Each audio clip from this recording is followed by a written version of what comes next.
코로나19 관련 KTN 속보입니다. 월도미터의 집계에 따르면 어제인 14일 하루 새 미국 내 신규 확진자가 27,246명으로 집계되면서 전날 신규 확진자보다 5,534명 더 많았던 것으로 집계됐습니다. 또 어제 하루 새 미국의 신규 사망자는 1,715명으로 집계됐습니다. 월도미터의 오늘 오전 8시 58분 기준 미국 전체 확진 환자 수는 145만 8,243명, 사망자는 8만 6,942명으로 집계됐습니다. 어제 하루 새 미국 내 신규 확진 환자가 가장 많았던 주는 일리노이주로 집계됐습니다. 일리노이주는 어제 하루 새 신규 확진 환자가 3,239명 증가했고 사망자는 136명 증가했습니다. 미국 내에서 최다 확진 및 사망자 발생 지역인 뉴욕주보다 일리노이주의 신규 확진자 수가 1,000명가량 더 많이 집계됐습니다. 뉴욕주의 어제 하루 새 신규 확진 환자 수는 2,248명이었고 신규 사망자 수는 일리노이주의 신규 사망자 수와 같은 136명 증가한 것으로 나타났습니다. 캘리포니아주의 경우 어제 하루 새 신규 확진 환자는 1,880명, 신규 사망자는 82명으로 집계됐습니다. 조지아주의 경우 어제 하루 새 신규 확진 환자가 550명이 추가로 집계됐고 신규 사망자 27명 발생했습니다. 전국 50개 주 중 확진 환자는 10번째로 많고 사망자는 13번째로 많습니다. 주 보건당국의 오늘 아침 9시 기준 주내 확진 환자는 36,544명, 사망자는 1,548명으로 집계됐습니다. 연방질병통제예방센터 CDC는 경제 재개를 하는 식당, 학교, 대중교통 등 업체별 영업 재개 체크리스트 6개를 공개했습니다. 해당 지침은 사업체가 주정부의 지침을 충족하고 있는지, 근로자를 보호할 준비가 되어 있는지 등 여러 조건을 제시하고 있으며 조건을 충족하지 못할 경우 영업을 재개하지 말 것을 권고하고 있습니다.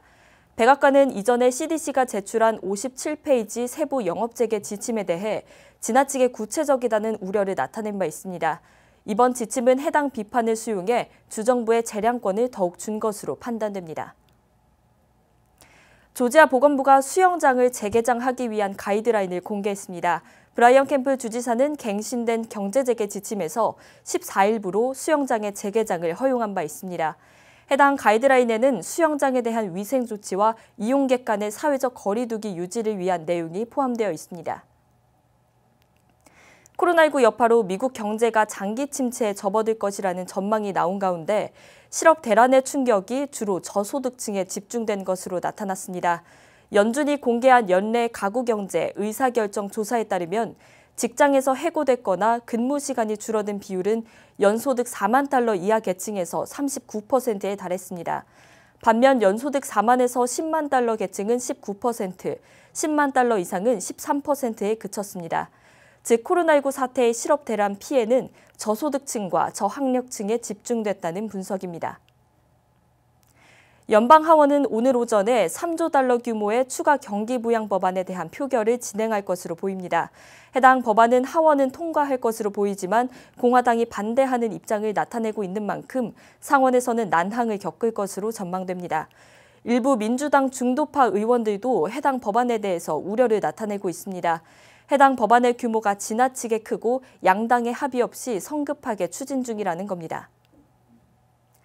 영국의 의학 전문지 랜싯이 코로나19 사태에 대응하는 도널드 트럼프 대통령의 리더십을 날카롭게 비판했습니다. 랜싯은 연방질병통제예방센터 CDC의 회복이라는 제목의 사설을 통해 트럼프 행정부가 CDC의 역량을 약화시켜 미국의 코로나19 사태가 악화됐다고 밝혔습니다. 또한 코로나19 사태에서 미국의 공공보건 대표기관인 CDC의 역할은 최소화됐고 효과적이지 못했으며 명목적인 조언에 불과했다고 평가했습니다. 특히 미국이 올해 11월 대선을 앞두고 있는 가운데 공공보건을 당파적으로 이용하지 않는 대통령을 앉혀야 한다며 노골적으로 정권 교체의 필요성도 역설했습니다. 의학 전문지가 한 국가의 정권 교체를 촉구하는 것은 매우 이례적인 일입니다. KTN 방송국은 매일 10시와 오후 2시 두 차례 방송했던 코로나19 속보를 오는 18일 월요일부터 정오 브리핑으로 전환합니다. 정오 브리핑은 월요일부터 금요일까지 매일 낮 12시에 생방송으로 진행되며 코로나19 관련 내용과 함께 다양한 소식을 전달하도록 하겠습니다. 오늘까지는 2시 속보가 진행됩니다. 업데이트된 소식 2시 속보를 통해 전해드리겠습니다. 이상으로 KTN 속보를 마칩니다.